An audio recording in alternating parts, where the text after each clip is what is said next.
Hey everybody, Nathan back again with another review video for The Walking Dead. This was on Season 3, Episode 16, the season finale. The Season 3 season finale. Really upset. This episode was called Welcome to the Tombs, people. And I just wanted to go out on a limb right now and say bravo, AMC, bravo. You guys did an amazing job last night on The Walking Dead. It was a great episode. It really was. One of the best so far, to be honest with you. It was hard to show up last week's episode, but I don't know if you showed it up, but you definitely matched it, which is a good thing. So yeah, the governor, pretty much starting off the episode, the governor, it's from this perspective of someone, when I first started watching it, I thought it was from the perspective of Andrea, because as you know, she was still handcuffed to that chair. But we found out that it was actually the perspective of Milton, and the governor was beating him up. So, pretty much, you know, the governor is trying to teach Milton a lesson. This is how I took it. Not just because he kind of said it, but at the same time, it's kind of, I guess, obvious, I suppose. He's trying to teach Milton a lesson, trying to give him another shot, but he wants him to learn his way. Okay, he wants him to pretty much turn into this monster that kills and does not screw him over like he did before, lighting the walkers on fire. So Milton pretty much denies the governor, you know. He's not saying it outright, but he's pretty much dropping these little hints by saying, you know, what would Penny think of you now? And the governor admits, she'd be afraid of me. But if it had been like this from the start, she'd be alive today. Which, you know, it could be true. You know, that is how you survive in a apocalyptic world. You know, you do got to be sort of closed in. You know, you can't really be, I guess, emotional, nice. You kind of gotta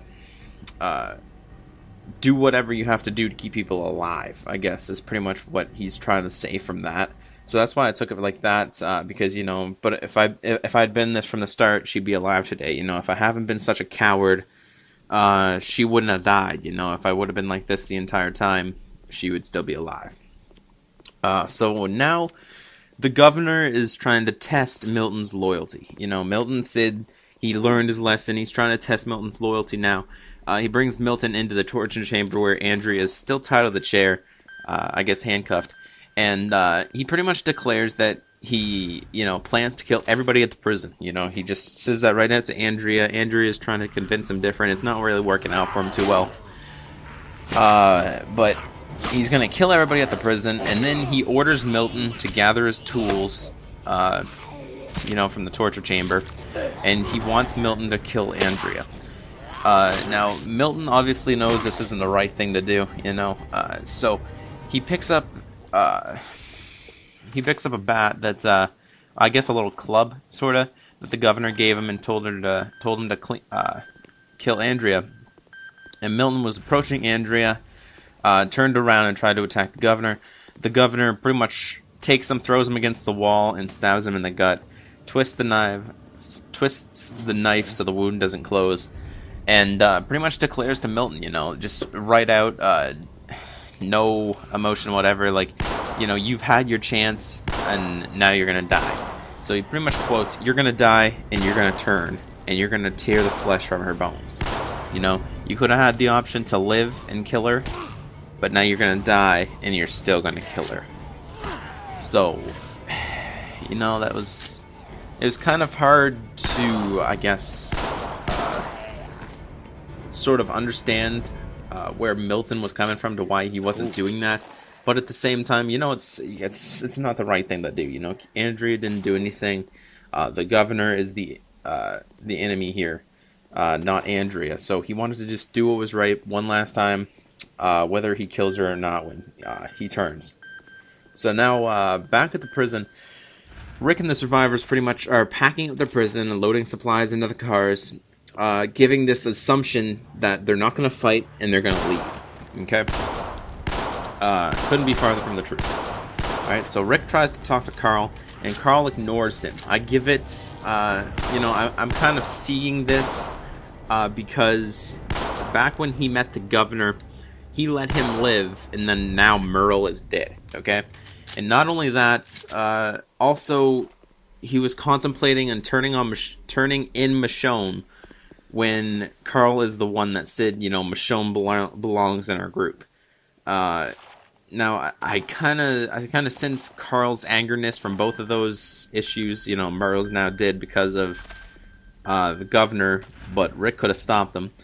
And also, he didn't tell anyone that he was planning on giving him Michonne.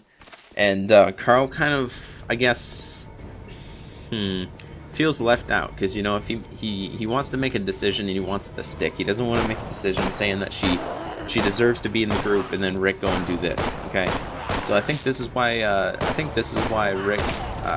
Carl is actually mad at his father right now. So he walks away, and Rick pretty much looks up at the catwalk. Rick sees a hallucination of Lori back when she was again pregnant with that purple shirt on, and kind of looks up at her, and then Lori stares back at him. There's not really much going on yet. You know, it's the same old hallucination behind the catwalk. So yeah, that's that. So we didn't really know if Daryl actually returned yet, but in the next scene we do find that out. So Daryl is mourning his brother, you know, sitting down, gathering stuff, packing up his motorcycle. So yeah, he mourns his brother. Carol actually, you know, praises Merle for improving their odds against the governor, you know. She hasn't done this ever before to Merle because she always thought Merle was a bad guy, but we're kind of seeing that Merle actually changed his ways, okay? So he's done this thing, killing almost everybody, not everybody, but a lot of their people at the meeting the other day, and Carol notices that and praises Merle, you know. He did change, and now she's comforting Daryl. You know, after Merle died, I thought Daryl would have shut down, and I think honestly he's still going to, but he's not there yet. Okay, Carol lent him out her hand, and she actually took it, and he actually took it and got up, and that scene ended. So I don't think, you know, that whole shutting down process is complete yet. You know, who knows what's gonna happen with that, but I guess that's a new story for the new season, right? So yeah, back in the cell block now. Michonne is forgiving Rick, I guess, for considering the governor's offer, and pretty much says, you know, you had to think about it. You know, you've been with these people for the better part of almost a year and a half. You know, you have to think about children. You have to think about keeping people safe, and Michonne pretty much just forgives him, which was really cool of her to do that. You know, he did have a lot of pressure, thinking of exactly what to do. Wrong decision to tell Merle to go do it, but you know, she forgave him, and everything good is coming of Rick and Michonne now. So and then she pretty much follows that up by thanking him for allowing her into the group. You know, Rick pretty much retorts with, you know, it was Carl's idea that you could stay. I was actually going to not keep you at all. Then he pretty much declares that, you know, when I first met you, I wouldn't have took you in if you didn't have the formula. And Michonne points out, you know, you could have just took the formula. He's like, well, it must have been something different. So I definitely see there being an attraction there between Michonne and Rick. I'm not sure if it's going to be like a relation, like a love relationship type thing, or if it's just going to be, you know, strictly I got your back, you got mine. You know what I mean? But I don't know. Who knows? Who knows? So now back in Woodbury, the governor is assembling his troops. You know, he's getting everybody from Woodbury rounded up, getting into the car, and they're pretty much they're wanting to go. But Tyrese and Sasha informs that him and Sasha are not going to join the fight. Okay, they say, you know, we'll fight against walkers, but we can't do this to other people. Okay, and he offers to stay behind to guard the women and children. And Tyrese pretty much declares that, you know, I'm going to stay behind, guard the women and children, and once you get back, you know, we can leave, or whatever. That's what it pretty much says, okay? So now there's like this awkward silence, tense moment, and the governor's like, thank you, and gives him a rifle to defend Woodbury. So that's what goes on there, okay? So now the governor's cutting off to a new scene. Okay, the governor and his soldiers are pretty much arriving at the prison. At this moment, we still don't know if they actually packed up and left yet or not, or is it just, you know, is it too late to leave now? Who knows? Who knows? All right, so the governor and his soldiers arrive at the prison. They shoot up the guard tower. Martinez, he actually has a bazooka and just completely takes down one of the guard towers. It was a pretty epic explosion. From the point of view of someone sitting in the car right behind him. So that was really cool. Really like that scene. We haven't seen much of that in The Walking Dead. Much, you know, blowing up shit with a bazooka. We haven't really seen that much. But yeah, that's what he did. And they even they take out the walkers in the prison yard and storm the cell block. You know, cell block C, where Rick and the whole group were actually staying. But they have no sign of Rick's group. We all assume that they completely left the prison. Okay. Now we go back to the torture chamber back at Woodbury. Milton slumps against the wall and pretty much tells Andrea that he secretly left a pair of pliers behind her feet when he was picking up the tools. He tells her to stab him in the head once she cuts herself free, because there's no way I'm going to survive, and I do not want to become a walker. Okay, so I guess that was a pretty emotional moment. You can still see the good in Milton even when he's down and probably about to die. So yeah. Back at the prison, the governor is splitting up his troops and trying to investigate the dark prison corridors, which is known as the Tombs, which is where, you know, they get the name of this episode from. Welcome to the Tombs. You know, this is our house. Pretty much you're our bitch in here. Welcome. And you're gonna get on. So pretty much they're all in the tombs. You know, it's a secluded place. They don't really exactly know where they are. It's all dark, and they're almost surrounded by walls everywhere. You know, there's only one exit out of the way. There's only one exit out of the tombs, and you know, it's gonna be hard to get out of there with everybody piled up there. The thing about the prison corridors, you know, it's a really tight space, and there's not much room at all. Okay. So, think of this as the prison group leading them into a trap. Okay, so this is what they do. We don't exactly see the prison group right now, but what we do see is smoke grenades and stun grenades going off, and the prison alarm sounds. Okay, so which is pretty much, you know, hints for walkers attacking. If the prison alarm, you know, sounds, then walkers are going to come, and they start to attack the governor's men. Which is actually forcing them to retreat outside, where Glenn and Maggie are actually up on the catwalk, shielded by those wooden pallets and those steel pallets that Axel and Carol were setting up. And they're shielded by those, and they have all this prison police gear on. You know, like the whole SWAT type thing. They have all this on, and they're actually out there on the catwalk, and they're raining fire down on the governor's men. Okay, so, oh, excuse me. Huh. That was a bad. I almost sneezed. All right, anyway, Glenn and Maggie ambush them with gunfire, and the governor's army pretty much quickly flees the prison. You know, they all get in the cars. They're like, okay, let's get the hell out of here. Okay, so they all leave. All the troops, all the governor's men. Man, I'm so tired. I can't even commentate well right now. But you know what? We're going to go with it. Back in Woodbury, Tyrese pretty much is checking in on the women and children, where Sasha is actually there, you know, guarding them. And they may have to slip out when the governor's returns. You know, that's what they're agreeing on. You know, when the governor returns, we might have to slip out. But until then, I think we should stay here and guard these women and children because they are the innocent. Okay? So, Milton, back in the torture chamber, Milton is asking Andrea why she stayed in Woodbury after learning her friends were alive. And she pretty much declares, you know, I wanted to save everyone, even the governor, for a while. She still believed there was good in everybody, you know, she wanted to save everybody, she didn't want anybody else to die. And he urges her, after that response, to pretty much, you know, hurry the hell up with the pliers, because I'm gonna die, I'm gonna turn soon, and I do not want you to die. So she removes her shoes and tries to grab them with her feet. By the way, she has, like, man feet, like, blah, blah, blah, blah. Anyway, you see what I mean if you actually watch the episode. Now back at the prison, Herschel, Beth, and Carl watch the battle from an adjacent forest. Okay, so they're in the forest, all I guess hiding. They're kind of the least capable of battle. Carl is a kid. Beth is an innocent little teenager, which only has, I believe, yeah, she never even killed a walker yet. And Herschel, he only has one leg, right? So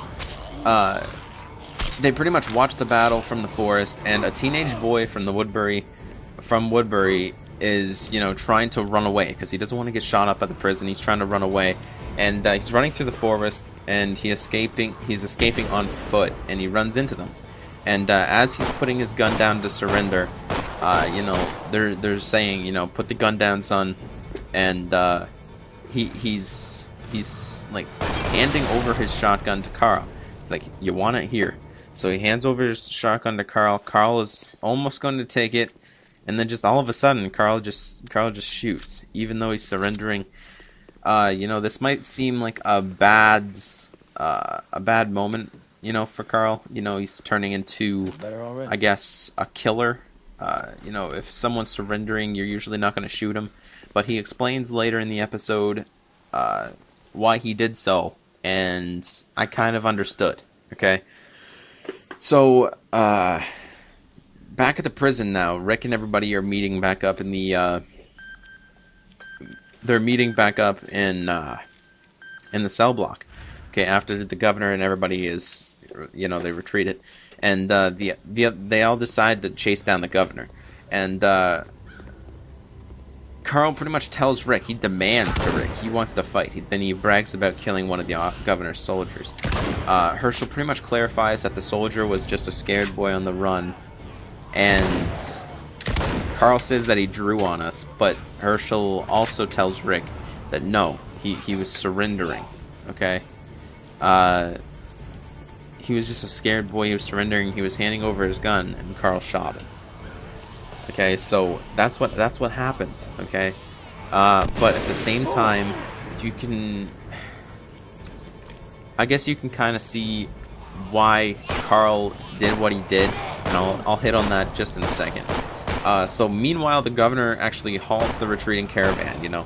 He's pulling them over as they're retreating from the prison. He's like, "What the hell are you doing?"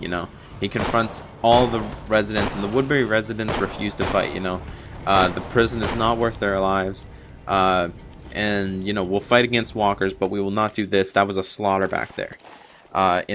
This is just out of nowhere. I can see exactly where the 27 people died from now.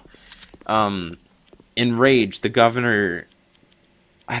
Man, this is like, it's not hard to talk about, but like, it was completely out of nowhere. You wouldn't expect this at all. And the governor just opens fire on his own Woodbury camp. He opens fire on all the citizens that were originally helping him. And the governor just opens fire and slaughters them. Just, completely kills everybody. And after they all drop to the ground, he goes over and shoots each one of them in the head. Like, a bullet for you, bullet for you, bullet for you. Like, you don't want to help me? Then... I don't know exactly what to say about it. I was really shocked, to be honest with you. I didn't really see that coming at all. But it is the governor. He is one of the worst, if not the baddest guy ever to play a character on any TV show or probably any movie, to be honest with you. And while this is happening, Martinez, which is the governor's right-hand man now, and Schumpert, I forget what his real name is, like his first name, but it's that other colored guy that's always with him too, that's actually stole Taro's crossbow back there in episode 9, I believe. But yeah, they're watching in horror. They don't really. You can just tell by their facial expression that they do not approve of what the governor just did. Shooting everybody like that just because they refused to fight and they didn't want to kill them. They didn't want to kill themselves by going to, back to the prison to fight, and they didn't exactly know what to think.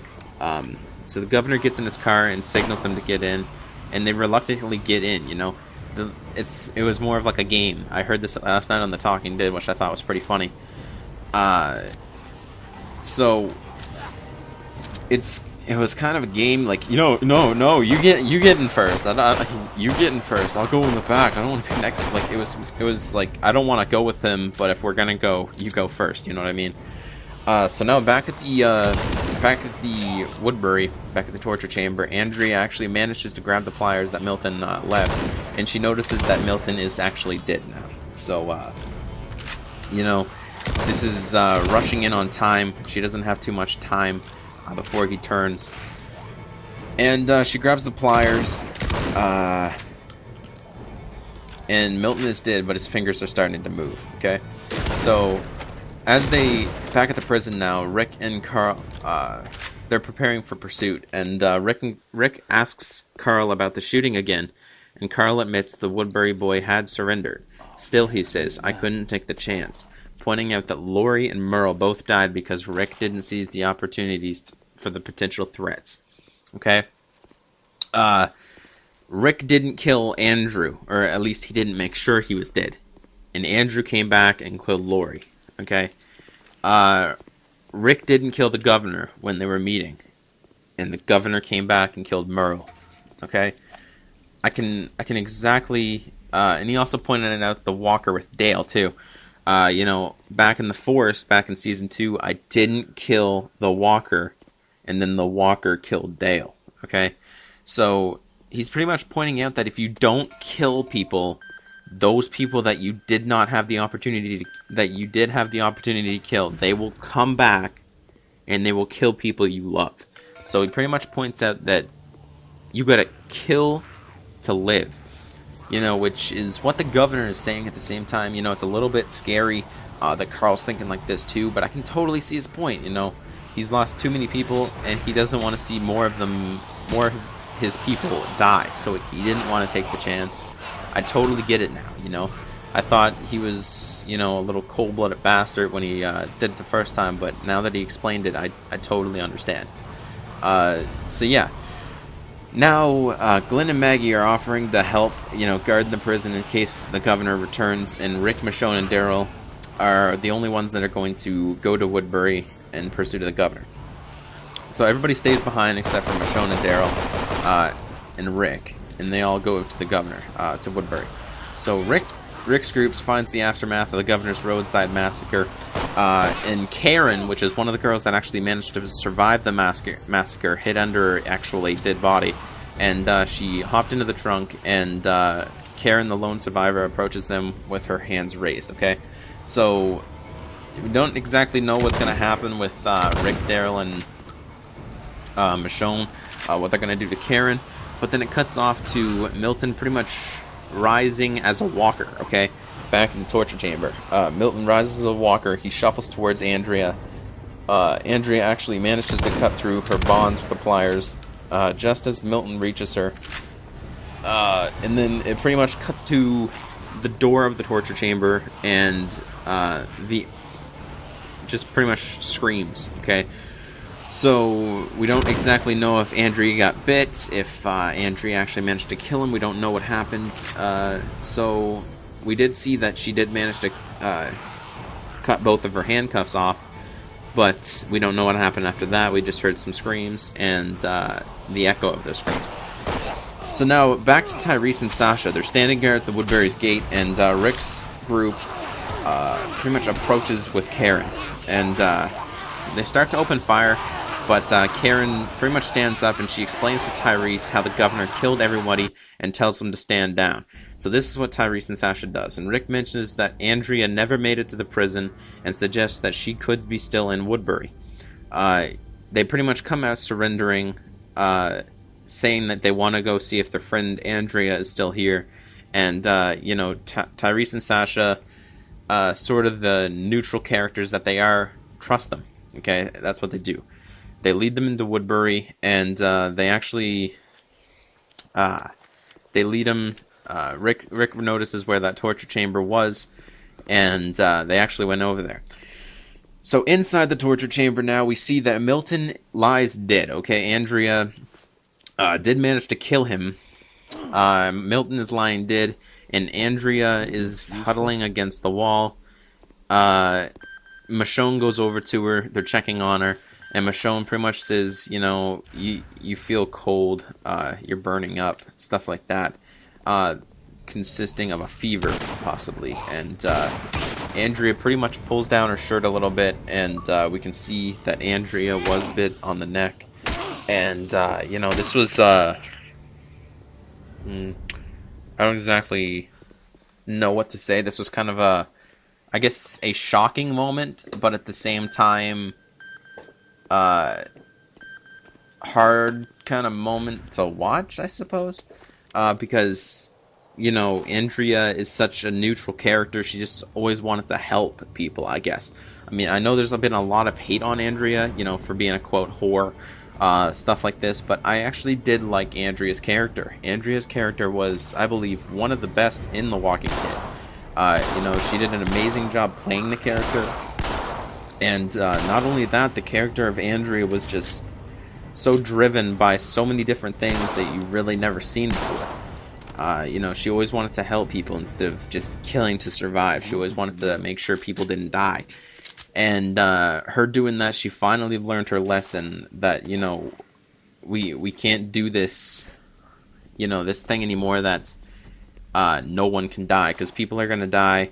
And now that she did this, she killed 2 innocents by trying to save the governor instead of just ending it. She, you know, declared that she had this chance to end it, and she failed. You know, she failed, and now because of that, she's pretty much blaming herself for Milton's death, which is an innocent, and her own death too. So she pretty much is asking Rick, you know, is everybody at the prison, are all of them okay? And Rick pretty much declares, yes, all of us are okay. You know, confirming that Andrea has and always will be a part of their group, and yes, we are all okay. And you know, this next part was kind of cool, but at the same time, I guess really hard to watch too. Because, you know, there wasn't much feelings for Andrea, but when she brought up this next quote, Andrea pretty much insists on shooting herself, and Rick hands her his python, and she was like, it's okay, I know how the safety works. Which, by the way, like, I mean, come on, it's a cold python, the damn thing doesn't have a safety. But I know she was actually, you know, referring back to the quote of Season 2, Episode 5, when she had to shoot her sister, and Rick was approaching her then. And Michonne pretty much declares, you know, I'm staying with you. I'm not going to leave you. I'm going to stay by your side. And the group, everybody except for Andrea and Michonne, walks outside of the torture chamber door, and Michonne stays with her. And all we hear is a gunshot, and Andrea, guys, is now dead. You know, I really think they should have handled this better. I don't think Andrea should have died. I don't really like it. You know, I really did like Andrea. A lot of people did give her hate, but I was one of the few people that actually did really like her character. You know, she was a really cool character in my opinion. But yeah, anyway. After that, Rick's group pretty much returns to the prison with a school bus filled with Woodbury's survivors, and you can only assume that they actually brought Andrea's body probably back to the prison to bury her. But yeah, the school bus is filled with Woodbury survivors. Everybody that was left there, you know, the women, the children, and Tyrese actually leads the survivors into the prison. And, you know, Tyrese, Sasha, all the survivors that were completely innocent are now going to join them at the prison. And Rick pretty much declares to Carl and tells him that they're going to join us. And, Carl actually gives him a dirty look, you know, this isn't the way to handle things, Rick. You don't know what you're doing. Kind of trying to assume the role, I guess, of a leader. And Rick pretty much looks up at the catwalk, and Lori is nowhere to be seen, guys, okay? So we can only assume that Rick is back now. He's done with Crazy Town. There's no more seeing everything. And so, yeah, Rick is back. Carl's going a little cold. I can see why, though. To be honest with you, I wouldn't have brought back all those survivors for the Woodbury camp. That's just more mouths to feed and more mouths to take care of. But, you know, Tyrese and Sasha, they were a really good asset to the group, I do believe. And, you know, I don't exactly know what to say about the rest of the survivors, but, you know, they were innocent, they were children, I can kind of see their point, but, My personal opinion, I agree with Carl. They shouldn't have brought back all of them. I believe Tyrese and Sasha would have been the only ones that I would have brought back because they're really valuable assets to the group. But other than that, guys, this is the conclusion to Season 3, Episode 16, season finale of The Walking Dead. Welcome to the Tombs. The governor did not die. We actually did assume that the governor was going to die at the end of the season, but AMC, curved left on this one. Didn't go with the normal, bad character dies at the end of season type deal. And, don't exactly know what to expect in Season 4, but Season 4 is coming back in October. They've already released that. So, looking forward to that. 6 months away. Going to be a really hard time without The Walking Dead. But, there's so many Walking Dead things out, books, games, everything like that, and everything to keep myself amused until then. I don't know if I'll run out of stuff, but if I do, I'll definitely keep myself busy by making more valuable content for you guys. And that concludes my review show for Season 3, and I will definitely be back with Season 4 of this review show when it comes back in October, starting with Episode 1. I'm going to be doing this review show on the regular. Hopefully you guys do enjoy this review show. It takes a lot of time to make, to render, and to actually think of exactly what points I'm actually going to point out during this during each review. So yeah, guys, Season 3 is over. What are you guys going to do on your Walking Dead vacation? I don't want to call it that. I'm so lost without you. Anyway, guys, hopefully you guys do enjoy this review show, and if you do, please go back to all the other review shows, leave some love. Show this video a comment and a like on what you think about it, and what you think of The Walking Dead too. It's a great series, and I'm looking forward to what they're going to bring in the future in Season 4 and hopefully Season 5 too. And, they're ongoing. So, anyway, guys, that's pretty much it for now. I'll be back with more content this week, maybe some Let's Play videos of Survival Instinct, and that's pretty much it. So I will talk to you guys later. Until the next video, later, Gator.